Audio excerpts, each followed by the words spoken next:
And we are live. Yep. Good afternoon. Welcome back to the weekly Wednesday Bible study. We are having my mother Margie join us for this particular study. We are tackling the minor prophets of the Bible, those little tiny books that nobody seems to read or pay attention to. I happened to run across Ecclesiastes a couple of weeks ago, and I got to reading it. I found it very interesting. My mom here is very good at filling in some of the history and notes behind what's going on. And I have a gift for reading it rather interestingly. So, we are running on the God's Word translation for myself. And my mom has, go ahead. The Christian Standard Bible and the New English Translation. Yeah. She's got the book, and of course she's got her handy dandy phone online here too. Yeah. Okay. Ecclesiastes starts with introducing the spokesman. And it isn't real clear who that is. Wait for this one. It says, introducing the spokesman. The words of the spokesman, the son of David, and the king in Jerusalem. Who might that be? There's only one man it can be. Solomon. Solomon. Mm-hmm. And wasn't he supposed to be the same guy that told two women to cut a baby in half to determine whose it was? Yeah, because he knew the real mother was going to say, let the child live, give it to the other woman. The theme, absolutely pointless, says the spokesman. Absolutely pointless. Everything is pointless. Okay, something tells me he's lost his luster in life. Well, he's trying to live, he believes in God, but he doesn't see God in his life, so he's just looking for how he can find satisfaction. Okay, let me set my timer here because we don't want to go beyond 10 minutes per section. And given this is the first time I'm recording this, I'm going to take a second just to check and make sure my phone is recording. Let me see here. Yep. Okay. Life is an endless cycle. What do people gain from all their work under the sun? Generations come and go, but the earth lasts forever. The sun rises and the sun sets, and then it rushes back to the place where it will rise again. The wind blows towards the south and shifts towards the north. Round and round it blows in a full circle. All streams flow into the sea, but the sea is never full. The water goes back to the place where the streams began in order to start flowing again. Sounds like just the cycles of the seasons to me. Very much so. He's talking about under the sun. This is life, physical life. On earth. On earth. Under the sun, on earth. All of these sayings are worn out phrases. They are more than anyone can express, comprehend, or understand. Whatever has happened before will happen again. Whatever has been done before will be done again. There's nothing new under the sun. Can you say that anything is new? It has already been here long before us. Nothing from the past is remembered. Even in the future, nothing will be remembered by those who come after us. Well, he is right in that time is very much a thief. It steals memories. It steals the civilizations build entire monuments, and then they vanish. Time wears them away till there's nothing left. Mm-hmm. So in that, I can see his point. In 200-300 years, none of us will be remembered, at least not specifically. No, only the people, the important people who do something historical are remembered. And not always are they remembered correctly. There's that too. The spokesman begins to study everything under heaven. I, the spokesman, have been king of Israel in Jerusalem. With all my heart, I used wisdom to study and explore everything done under heaven. His general conclusion is, mortals are weighed down with a terrible burden that God has placed upon them. I have seen everything that is done under the sun. Look at it, all pointless. It's like trying to catch the wind. No one can straighten what is bent. No one can count what is not there. He begins to study life. I thought to myself, I have grown wiser than anyone who has ruled Jerusalem before me. I've had a lot of experience with wisdom and knowledge. I used my mind to understand wisdom and knowledge as well as madness and stupidity. Now I know that this is like trying to catch the wind. How did he sink himself into madness in order to try to understand it? It just drove him crazy because he couldn't find satisfaction in anything. This is a rich guy. Rich? Yeah, rich beyond measure. And he had a heck of a harem, right? Like 1,000 wives and concubines? Yep. I guess there's only so much you can do with a harem. He built cities and monuments that nobody else had built. I mean, this man was one of the great builders of Israel. He goes on to say, with a lot of wisdom comes a lot of heartache. The greater your knowledge, the greater your pain. Yeah. Think about it. He sees no satisfaction anywhere.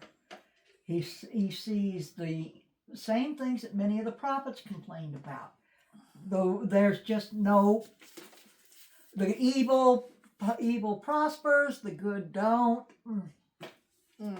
He's just not seeing any reason for what he looks around him and sees. Okay, so he starts this grand experiment. Says the spokesman studies laughter, and I get a lot of laughter in life. I laugh at the really inappropriate stuff. Yeah, but I'm an oddball. Says, I thought to myself, now I want to experiment with pleasure and enjoy myself. Who hasn't done that? Yeah. I mean, teenagers, they don't always. There was no limit on him. He was absolute monarch. He was the richest man on the planet. Who's going to tell him no? Exactly. But even this was pointless. I thought, laughter doesn't make any sense. What does pleasure accomplish? Yeah. So I decided to study wine. I explored ways to make myself feel better by drinking wine. I also explored ways to do some foolish things. During all that time, wisdom continued to control my mind. I was able to determine whether this was good for mortals to do during their brief lives under heaven. Well, if he got drunk and did some foolish things, he probably got high too. I mean, they had barbiturates and different plants that would affect the brain. We now know that one of the popular flowers of Egypt, the blue lotus, actually had mind-altering capability. Really? Yeah, and they did have trade relations with Egypt at the time. Well, they weren't that far from Egypt. Yeah. Okay. The spokesman studies personal achievements. I accomplished some great things. I built houses for myself. I planted vineyards for myself. I made gardens and parks for myself. Man, I'll be awful lonely if he's the only one in these places. Well, it's for his pleasure. But notice how self-centered. Very self-centered, very isolationist. Well, he had people around him, but they were all for his personal benefit. Advisors to help that. Gardeners to tend things. Cooks to cook his food. Everything was for himself. Okay. I planted every kind of fruit tree in them. I made pools to water the forests of growing trees. I bought male and female slaves. In addition, slaves were born in my household. I owned more for herds and flocks than anyone in Jerusalem before me. I also gathered silver and gold for myself. He was a rich guy. Very much so. I gathered the treasures of kings and provinces. I provided myself with male and female singers and the pleasures men have had with one concubine after another. How many concubines did he have? The total between wives and concubines was 1,000. I'm sorry. Most men have trouble keeping one wife happy. Most of his were probably political marriages for alliances. Yeah, but he's still got to keep them happy. Yeah. So I grew richer than anyone in Jerusalem before me, yet my wisdom remained with me Wasn't that given by God? Yeah, it was. It's not something he could just give up. Yeah. If something appealed to me, I did it. I allowed myself to have any pleasure I wanted, since I found pleasure in my work. This was my reward for all my hard work. Isn't the family motto for us, commit thy work to God? Well, that's what we're supposed to do. But he wasn't doing it for God. He was doing it for himself. Very self-centered. Very self-centered. Okay. But when I turned to look at all that I had accomplished and all the hard work I put into it, I saw that it was all pointless. It was like trying to catch the wind. I gained nothing from any of my accomplishments under the sun. Yeah. He did a lot. Yes, he did. He was the great builder of Israel. Under his rule, it was the largest that Israel had ever been and would ever be in the future. Is there anything left? That's what his question. Is there anything left? Well, no. I mean, now, here we are, 3,000 years? 3,000 years later, approximately? We're just now finding in the archaeological record proof that the House of David, that dynasty, existed. And we're finding proof that Solomon existed and built things. Are you seeing any major differences between the translations? Not really. There is an interesting thing, though. Yours says futile. Also, some translations will say vapor or vanity. The word is actually breath.